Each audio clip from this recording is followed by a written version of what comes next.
Over 470 mountains have been blown up in mountaintop removal coal mining. And when I was born, all of those mountains were still standing.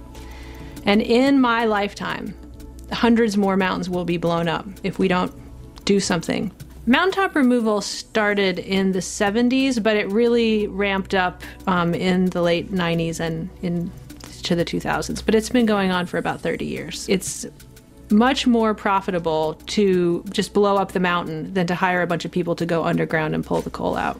They have these huge machines that are called drag lines, and they're 22 stories tall, and the bucket is big enough to pick up a small house. And it just takes a couple of people to run it, whereas, you know, it's doing the work of literally that hundreds of people would have done otherwise. Around 1950, there were 150,000 coal miners in West Virginia, and now there are less than 15,000. And they're producing relatively the same amount of coal. So you can imagine, with your labor costs go from 150,000 to 15,000 people, you're making quite a bit more money.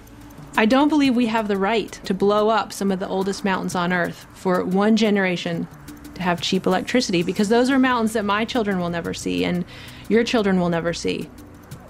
I think the big question facing all of us is, will we transition to cleaner energy systems, to ways of doing the things that we all need to do that are not going to continue to push the planet towards the tipping point?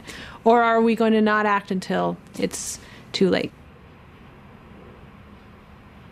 200 years ago, the activities of humans were just an infinitesimal scale compared to the scale of global events and, you know, natural phenomena on the Earth. Now we're so big that it's, you know, we couldn't fight World War II over again. It was fought on gasoline. Much of it was from the continental U.S. That's all gone. It's depleted.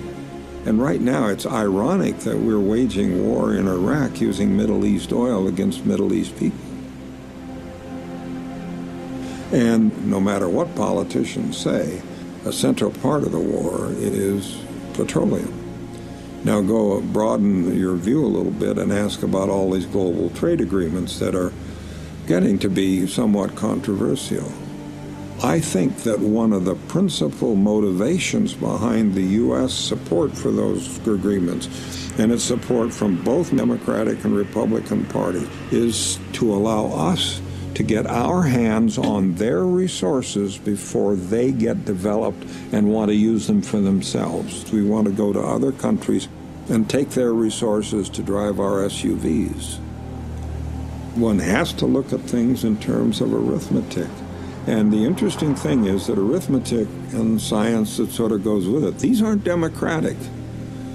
The three of us can't vote as to whether or not there's global warming and have our vote determine whether or not there's global warming. It's happening whether we vote on it or not. And we have to realize that on these big issues, science doesn't care how people vote. It's just going its own way, responding to the things that we do, the way we insult the environment and so on. And of course, if we don't stop population growth, nature will. And it'll be the four horsemen of the apocalypse. It'll be disease and war and famine, that sort of thing. This is basically what global trade has done. It has allowed for us in the U.S., for example, I'm sitting right here, I'm able to acquire through purchase resources from the other side of the world. And it's the putting together of resources from one part of the world and resources from another part of the world and bringing them to one place that overcomes the limitations of any particular geographic space, that allows for more and more things to be built, more and more complexity.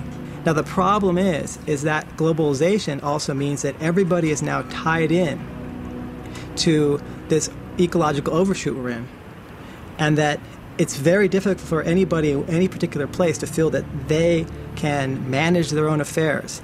And it's not just for the resources, it's also for the pollution. So there's never been a time when all these civilizations around the world are essentially linked up